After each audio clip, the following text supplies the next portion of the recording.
A day after President Kibaki declined to assent to the finance bill which would have awarded MPs hefty gratuity allowances, the MPs in a show of solidarity today made a spirited and emotive defense, accusing the executive of playing politics.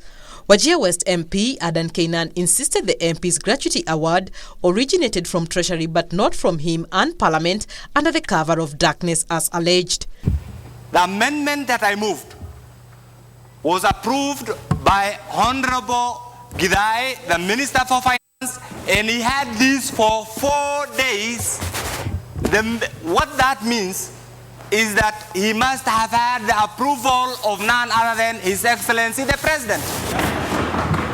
We did not want the government to play politics on the lives and the image of the members of Parliament. The Honorable Keynan, in order to mislead this House, that the President was aware of the discussion they had between him and the Minister of Finance, where I am very clear that the President was not aware. I was not privy to the discussion on this matter. A claim dismissed by Transport Minister Amos Kimunya. So heated was the debate that MPs also threatened to frustrate the executive when it brings the VAT bill to Parliament for approval. Government intends to bring new tax to this House to approve so that it can get money to increase some of the salaries to commissioners and other offices. Information I'm giving the minister is do not bother. This House will not approve the proposed VAT Act. CIC Chair Charles Nyachae, who has been vocal in opposing the gratuity allowances on the basis of its unconstitutionality, also found himself on the receiving end. Before 27 August 2010, the taxable salary of a member of Parliament was 200,000. But the moment we promulgated the new constitution, that has ceased, and the taxable income of a member of Parliament is 850,000. This is the law. This is what Kenyans have passed.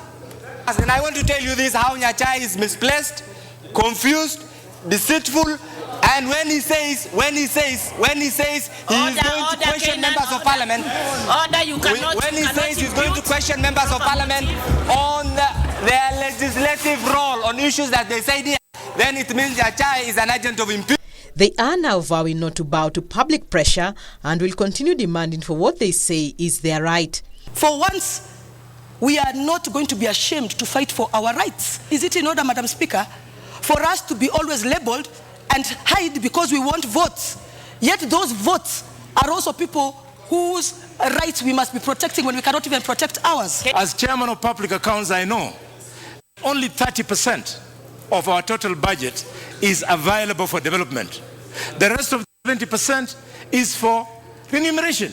Are we going to develop this country by spending the entire budget on remuneration, Madam Chair? The debate was sparked following a question by Bonchari MP Charles Nyachae, who demanded to know the salaries and allowances awarded to commissioners of constitutional offices, at which it emerged the CIC chair takes home up to 1.2 million shillings, sparking anger among members of Parliament. Kathina Chenga for the news at 9.